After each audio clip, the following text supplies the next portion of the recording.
Continuando con el estudio del capítulo 18, en esta oportunidad estaremos viendo el versículo 5 al 16. Así que vamos a continuar viendo la realidad de esta Babilonia en su enfoque o en su área comercial, y vamos a estar viendo cómo llega el momento que dice algún autor, el punto de no retorno.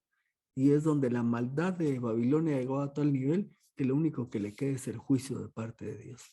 Así que preparémonos y vamos a ver qué más aprendemos el día de hoy. Apocalipsis capítulo 18, pero no vamos a llegar al 24. Ahí voy a modificar el número porque vamos a llegar como por ¿qué número me quedé? Como por el 15, 16 por ahí, ¿verdad? Entonces ya verán por qué no avancé mucho, porque hay bastante tiempo por mucho material que cubrir. Muy bien. Si nos vamos al versículo 5, la semana pasada llegamos hasta el versículo 4, estamos en el capítulo 18, versículo 5. Dice, pues, y se está refiriendo a Babilonia. Si ustedes se recuerdan, en el 17 vimos Babilonia y vimos el aspecto religioso espiritual de esta Babilonia, y pues terminamos viendo cómo es traicionada, por así decirlo, porque había empezado sentada sobre el anticristo, ¿verdad? Teniendo ese poder con el apoyo del anticristo, pero luego pues vemos que el anticristo y 10 reyes se le dan vuelta y la atacan, ¿verdad? Así que ahora entramos a ver el aspecto comercial, económico de Babilonia, y fue la introducción que tuvimos la semana pasada. Y entonces aquí nos sigue describiendo a esta Babilonia, Babilonia comercial, es la misma pues, pero en su aspecto comercial. Dice, pues sus pecados se han amontonado hasta el cielo, y Dios se ha acordado de sus injusticias.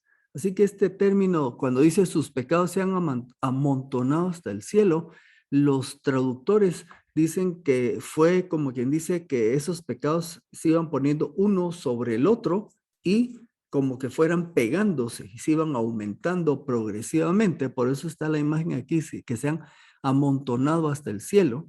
Y entonces dice, Dios se ha acordado de sus injusticias. Vamos a ver qué es lo que nos explican en este pasaje. Es que la maldad de esta ciudad se ha acumulado hasta el nivel que determina la paciencia de Dios. O sea, hay un punto cuando se llega ahí y entonces ahí Dios interviene porque llegó el punto máximo hasta donde puede llegar la maldad. En este caso de Babilonia. Si ustedes quieren tener un ejemplo en el Antiguo Testamento, y que este pasaje para mí ha sido bien interesante porque se recuerdan cuando ya Israel va a entrar y va a conquistar la tierra prometida, y obviamente la conquista consiste en ir y vencer a los pueblos que estaban ahí. Prácticamente había que aniquilarlos y tomar de posesión la tierra. Y claro, alguien fuera del contexto cristiano ven eso como que qué barbaridad. Sin embargo, la razón por la que esa tierra de Canaán es puesta en juicio, y el instrumento de ese juicio pues es el pueblo de Israel. Está aquí en Génesis 15, 16. Aquí está Dios hablándole a Abraham acerca de que de él va a surgir una gran nación, y le está diciendo que va a tener un hijo, ¿verdad? Y le está hablando que cuando esta nación empiece a crecer, va a ir a otra tierra. Por supuesto iba a ser Egipto, iba a estar ahí 400 años y después iban a salir y regresar. Y aquí en este versículo es interesante, dice, en la cuarta generación volverán acá. O sea, el pueblo de Israel sale de Egipto y va a regresar a la tierra de Canaán. Volverán acá, pues hasta ahora, o sea, en el momento que Dios está hablando con Abraham, pues hasta ahora no ha llegado al colmo la maldad de los amorreos. Ahora, veamos un aspecto interesante de Dios, su paciencia. A través de Apocalipsis hemos estado viendo cómo la misericordia y paciencia de Dios siguen en ese tiempo. Se recuerdan que vimos que cuando empiezan los juicios allá en los sellos, pues afectan a un tercio del mar, a un tercio de la población y todo, pero eso es porque Dios todavía está ejerciendo misericordia. Y en este caso, paciencia. Pues fíjense que se espera 400 años porque no ha llegado al colmo la maldad de los amorreos, al igual que la maldad de Babilonia. Se acumula un punto en donde ya Dios interviene. Versículo 6. Dice, páguenle. En la versión Reina Valera dice, dadle. Pero ya los traductores de la 2015 ajustan el término y es, páguenle tal como ella les ha pagado y devuélvanle el doble según sus obras.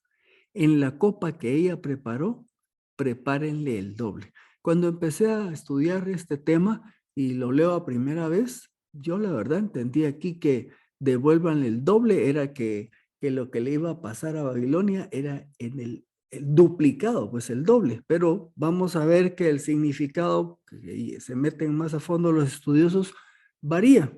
Por ejemplo, para empezar, esta acción sobre Babilonia no es una venganza en ese sentido humano, sino una justa retribución, ¿verdad? O sea, Dios actuando en justicia tiene que ejercer este juicio contra Babilonia. En pocas palabras, Babilonia llegó al punto de no retorno. Y esto ha pasado con otros pueblos y otras del mismo pueblo de Israel, cuando en su desobediencia y maldad llegan a un punto que se le llama el punto de no retorno. Cuando se llega a ese nivel, ya no hay arrepentimiento, lo único que queda es juicio. Cuando leí esto, me recordé de Nínive. ¿Se recuerdan cuando Dios le dice a Jonás que vaya a predicar? Y Jonás pues, no quería, ¿verdad? Y se va para otro lado. Y ahí ustedes conocen la historia en el libro de Jonás. Al final, Jonás hace caso, llega y empieza a avisar que si no hay un arrepentimiento en la ciudad, va a haber un juicio de Dios. Y, y lo que pasó fue que tanto el rey como toda la ciudad se arrepintieron, ¿verdad? Se pusieron en silicio, luto y cambiaron, y Dios no ejecutó el juicio. En este caso, el problema de pecado de Nínive no había llegado al punto de no retorno. Todavía era momento en que se había arrepentimiento, había cambio. Pero aquí, cuando llega a este punto, ya no se podía más, ya no iba a haber oportunidad para Babilonia, solamente la ejecución del juicio. Cuando dice, devuélvanle el doble, lo que quiere decir este término de devuélvanle el doble es denle el justo y completo pago por sus acciones. O sea, no que le den el doble duplicado, sino quiere decir que le den como pecó y como falló, va a tener el juicio o el pago correspondiente a eso. Aquí dos autores de los que revisé utilizan el mismo término. Dice, es la lex talionis. Vamos a ver qué es eso. Es la famosa ley del talión. En latín, la ley del talión quiere decir lex lationis. Es la denominación tradicional de un principio jurídico de justicia retributiva en el que la norma imponía un castigo que se identificaba con el crimen cometido, obteniéndose reciprocidad. Esto parece el lenguaje de abogados, ¿verdad? Pero en pocas palabras, como fue la falta, digamos, debería haber una compensación equitativa a esa falta. Eso es lo que está indicando aquí con que se le pague el doble, que sea cabal lo que corresponde a su falta. Para aclararlo más, el término talión deriva de la palabra latina tallos o tale, que significa idéntico o semejante, de donde se deriva la palabra castellana tal. De modo que no se refiere a una pena equivalente, sino a una pena idéntica. Así que la expresión más conocida de la ley del talión es el pasaje bíblico que dice ojo por ojo, diente por diente. Ok, o sea, aquí fue la falla, la restitución es igual. Eso quiere decir, y eso es lo que se le está aplicando a Babilonia, incluso con lo de la copa. En la copa que ella preparó, así como ella hizo, así se le hará. O sea, diríamos en buen chapín, cabal, se le va a pagar cabal, pago completo. Ese es el significado de este pasaje. El juicio que cae sobre ella es el que corresponde a su pecado, a su falta. Versículo 7. En la medida que ella se ha glorificado y ha vivido en sensualidad o deleites, así denle tormento y llanto, porque dice en su corazón, esto es lo que dice Babilonia, estoy sentada como reina, no soy viuda, ni jamás veré llanto. Bueno, ¿qué sucede acá? Resulta que esta Babilonia, esta ciudad, se ha exaltado a sí misma, se ha dedicado a vivir para sí misma, se siente segura y satisfecha. Y lo que piensa es que no es posible caer de donde ha llegado. Eso es lo que quiere decir este pasaje con esas, digamos, falsa seguridad que tiene Babilonia. Ahora, ¿qué recibirá? Precisamente lo que no esperaba que le pasara. Y vamos a ver qué es lo que le va a pasar a Babilonia. Bueno, pero miremos acá. Dice, estoy sentada como reina, no soy viuda, ni jamás veré llanto. Compare esta autodefinición de Babilonia con este otro versículo. Ya que tú dices, soy rico, me he enriquecido y no tengo ninguna necesidad. Esto está en Apocalipsis 3:17 y es precisamente cuando Dios, Jesús, le está hablando a la iglesia de la Odisea. ¿Se recuerdan? Era la iglesia que no era ni fría ni caliente, ¿verdad? ¿Y qué pensaba esta iglesia de sí misma? Que era rica, que estaba enriquecida, que no tenía ninguna necesidad. Sin embargo, ¿qué le dice Jesús? Y no sabes que tú eres desgraciado y miserable, pobre, ciego y desnudo. Una cosa es lo que pensaba la iglesia y otra cosa es la realidad que el Señor Jesús miraba. Igual, Babilonia decía, estoy sentada como reina, no soy viuda, ni jamás veré llanto. Se sentía segura en el poder que tenía, tanto religioso como económico. Bueno, este precisamente es el problema de la arrogancia, o sea, la soberbia.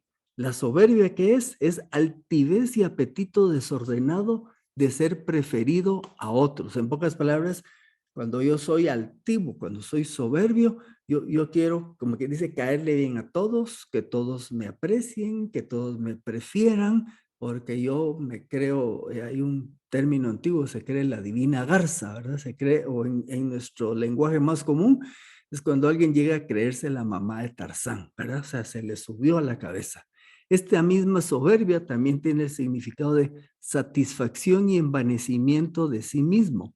En otras palabras, es cuando, oigan esto, cuando uno se miente a sí mismo creyendo ser más de lo que en realidad es y además no teniendo el control absoluto de las circunstancias que le rodean. Esta era la situación en la que estaba Babilonia. Se sentía muy segura porque tenía poder religioso, tenía poder comercial, era un centro de intercambio de mercaderías, o sea, era poderosa. Los reyes, vamos a ver que los reyes estaban ahí en contubernio con ella, con su sistema y todo lo demás, pero sencillamente era una falsedad porque no se controlan las circunstancias.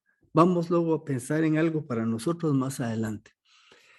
Romanos 12:3 dice Pablo así, digo pues a cada uno de ustedes por la gracia que me ha sido dada, que nadie tenga más alto concepto de sí que el que deba tener. Más bien, que piense con sensatez, conforme a la medida de fe que Dios repartió a cada uno.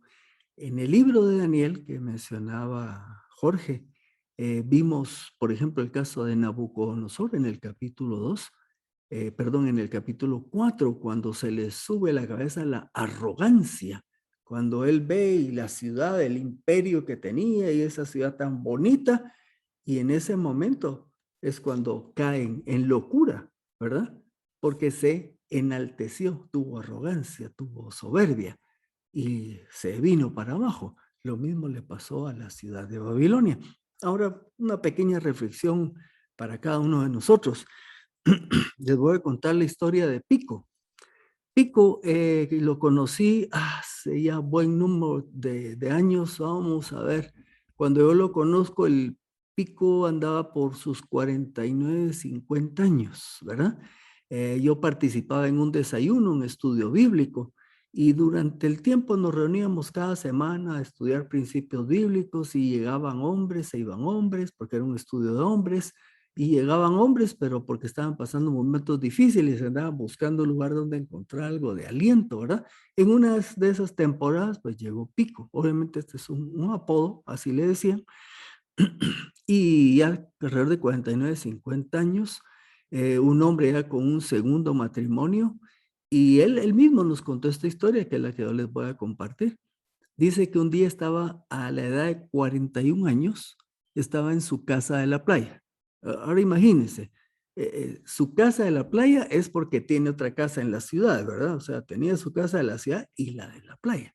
Así que había gente reunida ahí y entonces él nos contó que durante un rato así por la noche salió hacia la arena y viendo ahí las estrellas y todo, él se puso a hacer números de su patrimonio y mentalmente él llegó a darse cuenta que si él en ese momento quería dejar de trabajar, lo podía hacer porque su patrimonio, o sea, lo que él poseía, le permitiría pues ya no tener que trabajar. Como quien dice, podría vivir de sus rentas. Él no era creyente en ese momento, así que diríamos que tuvo su momento de soberbia y de arrogancia, ¿verdad?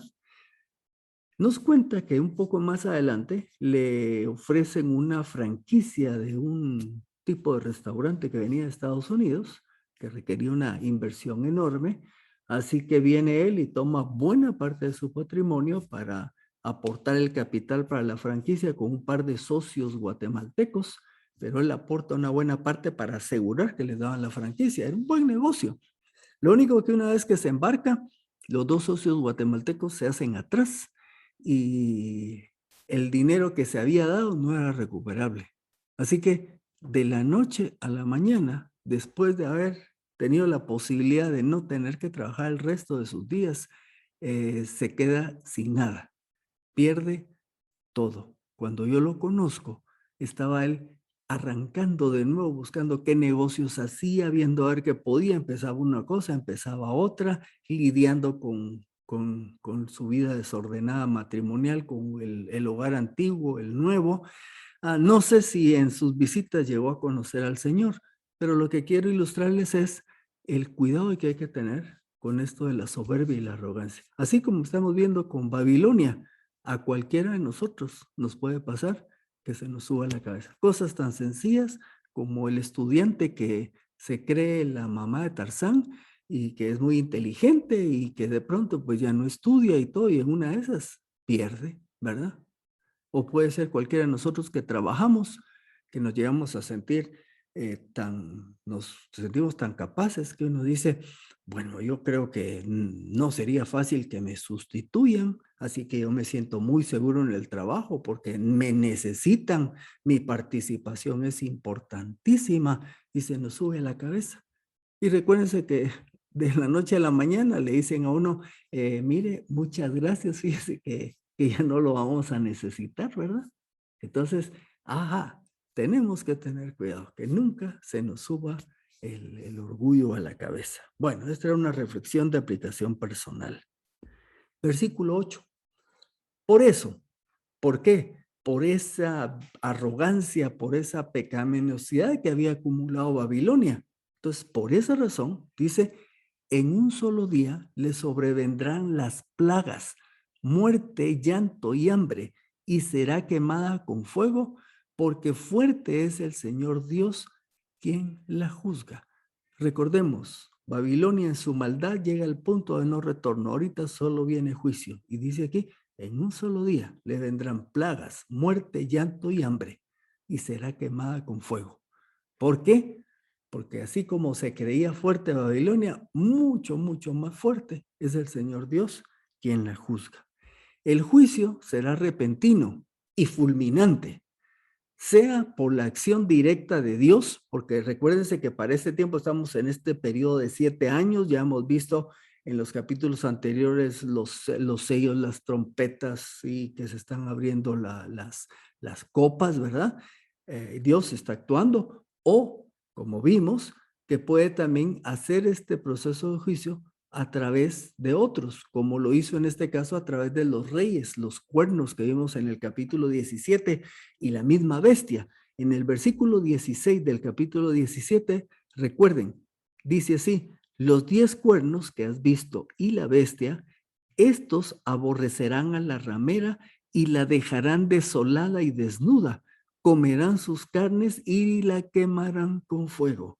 Esto lo vimos en el 17, que aunque empezaron compartiendo el poder con el anticristo, en un punto dado se cree que es más o menos a la mitad del periodo de de la tribulación, que entonces se da la vuelta a la situación, le quitan el poder que tenía Babilonia para que lo tome el anticristo y estos 10 reyes que lo van a apoyar, porque entonces el anticristo va a exigir para él mismo toda la adoración, ¿verdad? Que ya lo hemos visto y seguiremos viendo esta acción de este ser despreciable. Bueno, versículo 9. Cuando vean el humo de su incendio, llorarán y se lamentarán por ella. ¿Quiénes? Los reyes de la tierra. ¿Qué reyes? Los que han fornicado con ella y han vivido de su sensualidad. Si ustedes se recuerdan, en el capítulo 17 vimos que aunque la fornicación tiene que ver con el tema de inmoralidad que puede ser en el área sexual o en otras áreas, el término pues básicamente, cuando ustedes ven en el diccionario, fornicar es tener relaciones sexuales fuera de matrimonio, ¿verdad? Pero explicábamos que en el contexto del capítulo 17, el tema de la fornicación también estaba relacionado cuando el ser humano, en vez de rendir su fidelidad y adoración a Dios, se va en pos de otros dioses, ¿verdad? Y entonces a eso se le llama también una fornicación espiritual. Y en el 17 eso era lo que llenaba el ambiente, ¿verdad? El ser humano alejado de Dios, adorando a cualquier otra cosa, menos al Dios verdadero. Ahora aquí, en este caso, la fornicación también tiene que ver con la inmoralidad del comercio y de los negocios, como lo hacían. Era una mezcla de negocios sucios, llamémosle así, pero también hay una mezcla ahí de la inmoralidad, y yo les voy a poner un par de ejemplos. O sea, en esta Babilonia comercial, pues sí, había una explosión en el sentido económico. Habían buenos negocios, la plata estaba circulando, pero estaba circulando también por medios no legítimos. Y entonces ahí es donde vemos esta acción de estos reyes que han fornicado con ella. O sea, se han visto involucrados en ese sistema injusto de comercio. Vamos a ver unos detalles más adelante. Veamos, los reyes, o sea, los líderes de gobierno del mundo, por cierto, distintos de los 10 que están apoyando ahí al anticristo, los 10 que destruyen Babilonia, estos son el resto de reyes, de líderes de gobierno del mundo. Estos son los que dice aquí que lloran la caída de Babilonia, pero no por amor, sino lo que pasa es que lloran porque van a perder los beneficios políticos y económicos que han mantenido con esta relación basada en inmoralidades y sensualidades. Bueno, para más o menos tener una idea, porque obviamente esto es amplio, voy a traer un ejemplo actual del mundo de los negocios. Ahora, si eso sucede en nuestros días, pues veámoslo a la X potencia, cómo va a ser de perverso ese sistema allá en esa Babilonia. Y aquí les pongo la manera de hacer negocios en el mundo. Y solo esto es una pincelada, pues no entro en detalle de todo lo que implica, pero unas cositas nada más. Miren, no sé si conocen a este señor. Yo busqué la información de dos y en el primer párrafo, esto es lo que describe de este y el siguiente que viene. Ese es, lo busco en Wikipedia y empieza y en el primer párrafo así lo describe. Harvey Weinstein, todavía está vivo, 19 de marzo del 52, ¿verdad? Tiene por ahí como unos 3 más que yo, hace como 68, 69. Y así lo describe. Es un ex productor de cine, porque tiene varias películas que han ganado premios de nominaciones, ex productor de cine y delincuente sexual convicto estadounidense. Ok, este hombre fue un zar, podríamos llamarle, un fulanazo dentro de las producciones cinematográficas. Pero, ¿cómo lo define? Sí, un productor de cine, pero delincuente sexual, porque a través de su carrera de muchos años, en los últimos 5, 6, 7 años, creo yo, empezaron a surgir mujeres que empezaron a hacer público que este fulano las había acosado, que había abusado de ellas, en algunos casos hasta hablaron de violación. No sé si ustedes se recordarán que ahorita hay un movimiento que se llama Me Too, que quiere decir en español yo también. Fueron mujeres que precisamente empezaron a denunciar de parte de distintos hombres acosos, y el Me Too fue porque una fue la que se atrevió a hablar y luego otra dijo yo también, y ahora es un movimiento amplio. Este señor está preso precisamente por eso, ¿verdad? Porque hacía negocios en el campo del cine, pero se aprovechó de un montón de mujeres en esta carrera. Y no es el único, ¿verdad? Por ahí están investigando a otros que hacían lo mismo. Entonces, negocios cinematográficos con inmoralidad. Les voy a enseñar a otro. Este se llama Jeffrey Epstein. Él ya murió. Él hasta se sigue investigando, pero al parecer se ahorcó en la cárcel. A él ya lo habían capturado, pero miren cómo lo describen. Un magnate financiero y depredador sexual estadounidense, condenado por tráfico de menores en el mundo de élite y conocido como depredador sexual. Era un tipo millonario. Y ¿saben qué es lo interesante? Si ustedes buscan un poco más información de él, van a encontrar incluso fotos de personas muy prominentes que en ocasiones fueron a fiestas que él hacía. Entiéndase, por ahí hay alguna donde aparece con el de Microsoft, ahorita se me fue el nombre, ¿verdad? El fundador de Microsoft, allá me voy a acordar. También tiene una por ahí con Donald Trump. También hay un duque de Inglaterra que también él era amigo de toda la gente de alta alcurnia. Lo que pasa es que cuando lo descubren, todos se les salen huyendo, ¿verdad? Porque andaban viendo si asociaban si habían participado en ese tipo de actividades que él tenía. Bill Gates se llama el otro que también buscó Bill alejarse, Gates. exacto, Sí. alejarse de él. Ahora, lo que quiero mostrar es que estos dos eran hombres en el mundo de los negocios, pero haciendo el mundo de los negocios tenían actividad de inmoralidad sexual. Entonces lo que quiero ilustrar es que en esta Babilonia, sí hablamos de negocios, pero es que en esos negocios se mueve también esto de la mano. Y ahorita un tercer ejemplo. No sé cuántos de ustedes están al tanto de Odebrecht. Esta es una empresa brasileña que en los últimos 5 o 6 años ha estado por ahí en el asunto de una serie de juicios, porque aquí está. El caso Odebrecht es uno de los casos de corrupción más grandes en la historia reciente de América Latina, abarcando más de 30 años.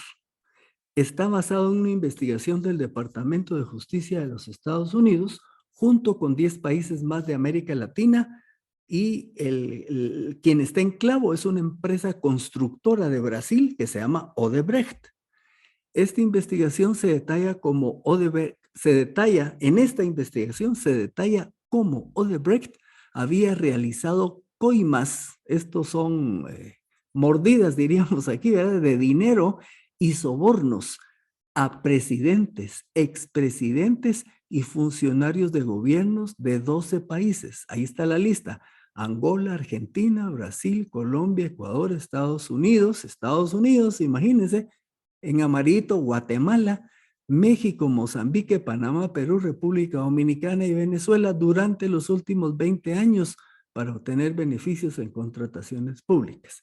¿Quiénes han ido al IRTA de Retaluleu por la carretera de la costa?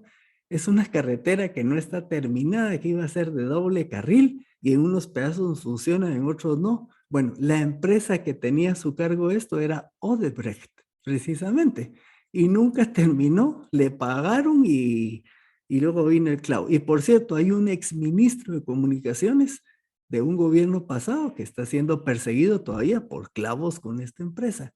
O sea, en pocas palabras, imagínense, este es el mundo en el que estamos, donde se hacen negocios y se hacen de esta manera. Nosotros, los ciudadanos de a pie, a veces no nos fijamos de toda la inmoralidad que está detrás del mundo de negocios. Ahora, en esta Babilonia del futuro, solo imagínense entonces cómo va a ser ese ambiente de comercio, ¿verdad? Un ambiente totalmente sucio y corrupto. El soborno es un delito mediante el cual un funcionario público acepta o exige una dádiva, o sea, plata por lo menos o cosas, ¿verdad? Para concretar, para que se realice o se omita una acción. El soborno también es conocido como cohecho o coima. Versículo 10. Estando de pie, desde lejos, por temor de su tormento, dirán, y estamos hablando de estos reyes, ¿verdad? Ay de ti, oh gran ciudad, oh Babilonia, ciudad poderosa, porque en una sola hora vino tu juicio. Desde lejos, los gobernantes y reyes mantienen su distancia. No vaya a ser que a ellos les caiga también. O sea, están viendo que está cayendo esta gran ciudad, este gran sistema, pero ahí están desde lejitos observando, ¿verdad? Y expresan, hay dolor, ¿verdad? ¿Por qué? Porque van a perder todas las ventajas que han tenido haciendo relación con esta ciudad. Pero también porque de manera súbita, por eso dice ahí una hora, y no es que sea una hora literal necesariamente, sino quiere decir, cuando menos se lo esperan, está pasando la caída de esta ciudad. ¿Y qué pasa con ellos? Ese es su ay. Pierden la fuente de sus riquezas y deleites y, por supuesto, su poder.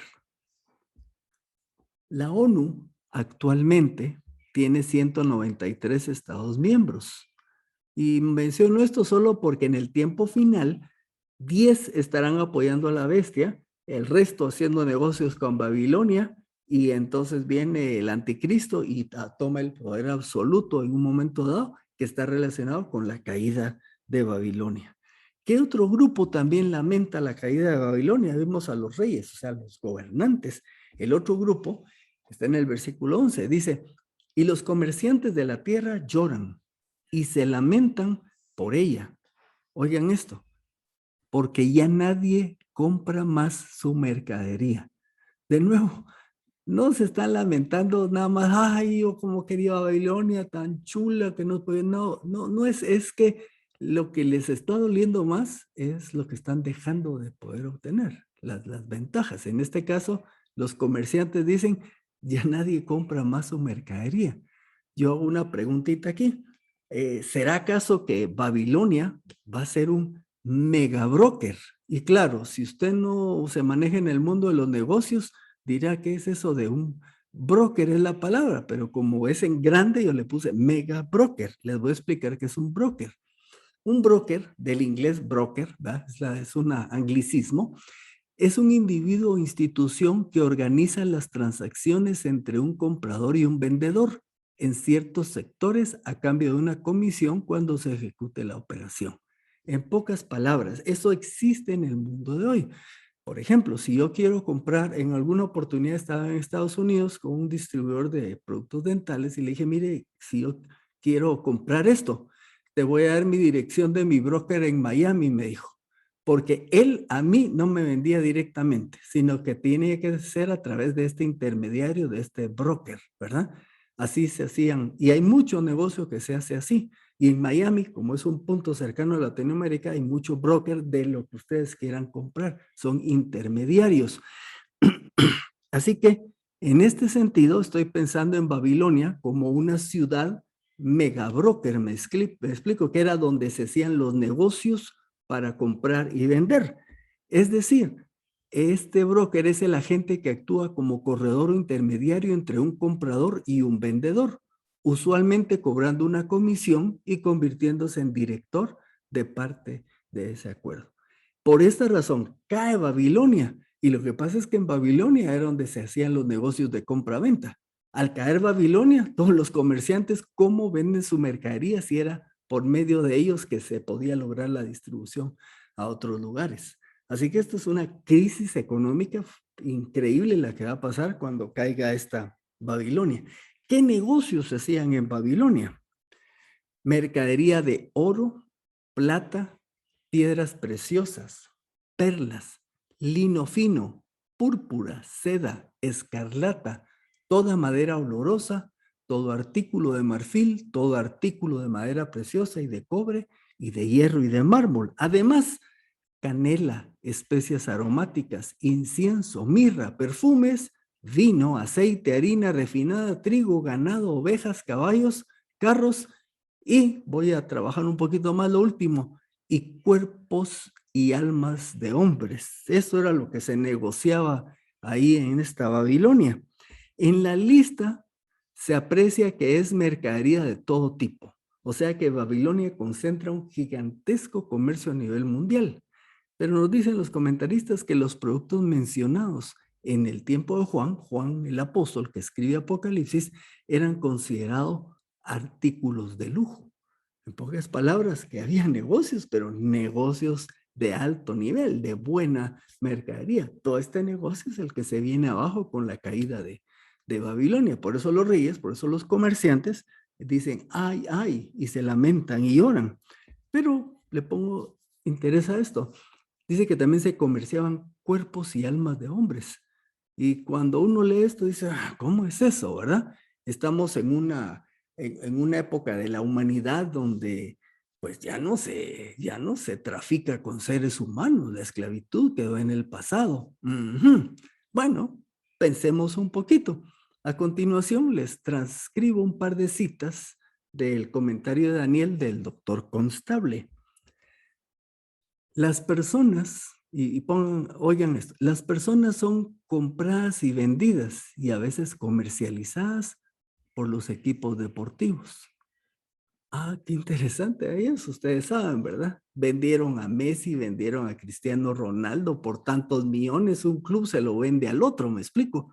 Y claro, ninguno de nosotros piensa que eso sea una trata de seres humanos, pero técnicamente, pues por lo menos eso pasa en nuestros días, en los equipos, hasta en Guatemala se venden los jugadores.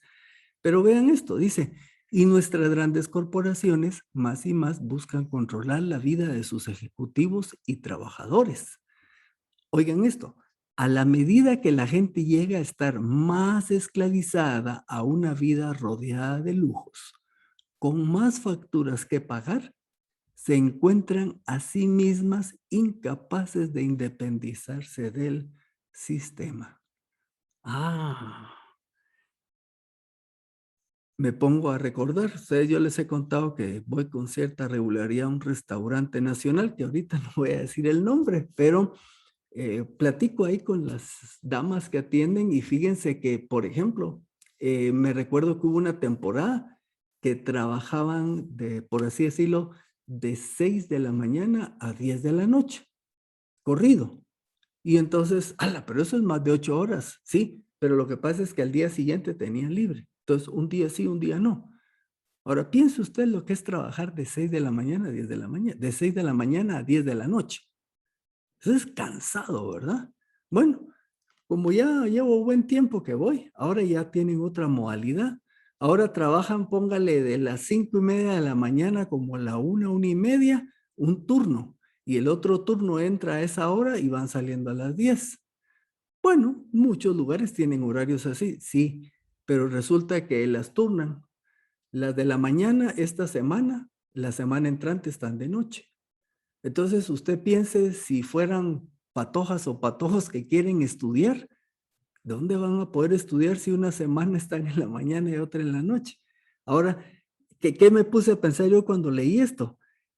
Estas personas prácticamente le pertenecen a la empresa porque les manejan el tiempo a beneficio de la empresa. Y no estoy criticando, entiendo que hay un mundo comercial, pero prácticamente estas personas o cumplen con esos horarios o no tienen trabajo.